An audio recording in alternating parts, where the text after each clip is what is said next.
want to welcome everybody to today's Bible study. You are welcome. And our topic for today is power over demons, triumphing over forces of darkness. Power over demons, triumphing over forces of darkness. And we'll be reading from Matthew 8:28 to 34.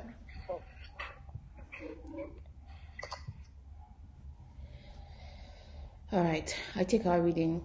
And when he had come to the other side into the country of Gergesenes, there met him two possessed with devils coming out of the tombs, exceedingly fierce, so that no man might pass by the way. And behold, they cried out, saying, What have we to do with thee, Jesus, thou Son of God? Art thou come hither to torment us before the time? And there was a good way off from them a herd of many swine feeding. So the devils sought him, saying, If thou cast us out, suffer us to go away into the herd of swine. And he said unto them, Go. And when they were come out, they went into the herd of swine, and behold, the whole herd of swine ran violently down a steep place into the sea and perished in the waters. And they that kept them fled and went their ways into the city and told everything that was befallen to the possessed of the devils. And behold, the whole city came out to meet Jesus, and when they saw him, they besought him that he would depart out of their coast. The Lord bless the reading of the word. We just read from Matthew 8:28 to 34. Our topic again is power over demons, triumphing over the forces of darkness. So let's look at our mission. The first thing is the mission. Mission work requires moving from one location to another to win souls into the kingdom of God. And when one is in the field, you encounter all sorts of people, diverse people who are stable, people who are frustrated, and people who are spiritually oppressed. If we look at Jesus travels to this country of Gergesenes, and he specifically confronted a hostile atmosphere, and he rescued two spiritually oppressed men. So let's look in depthly on understanding madness and its connection to demonic possession. So madness can manifest in various degrees depending on physical care. But in our study today, we want to narrow one of the root causes down to demonic possession.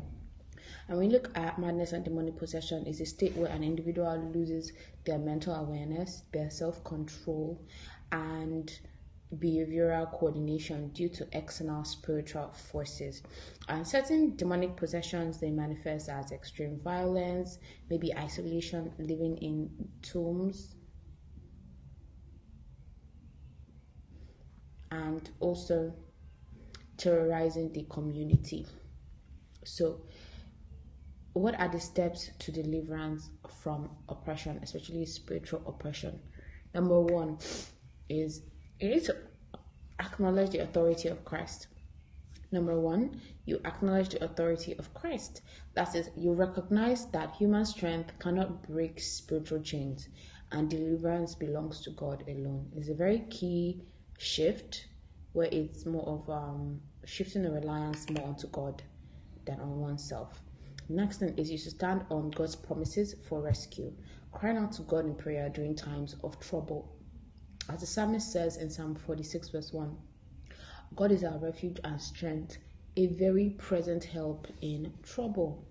And also Jeremiah 33:3 says, Call unto me and I'll answer thee, see the great things and mighty things. So we are encouraged to acknowledge the authority of Christ and to stand on God's promises for rescue. Now let's look at the reality of life, right?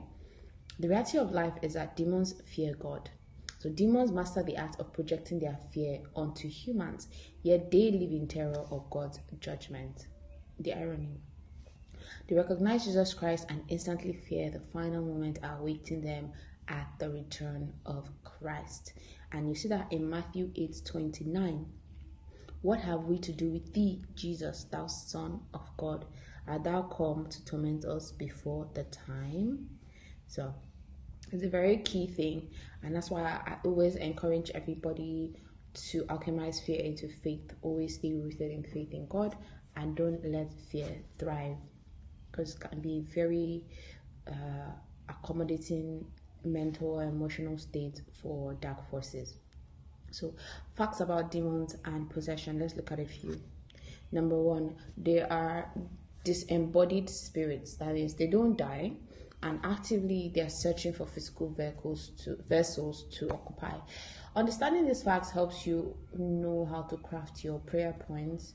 So if you understand that disembodied spirits, you wouldn't waste your time praying prayers of die, die, die. Right?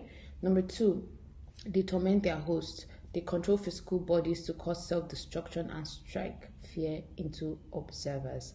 So this is helpful for when one is standing in the gap for somebody or themselves.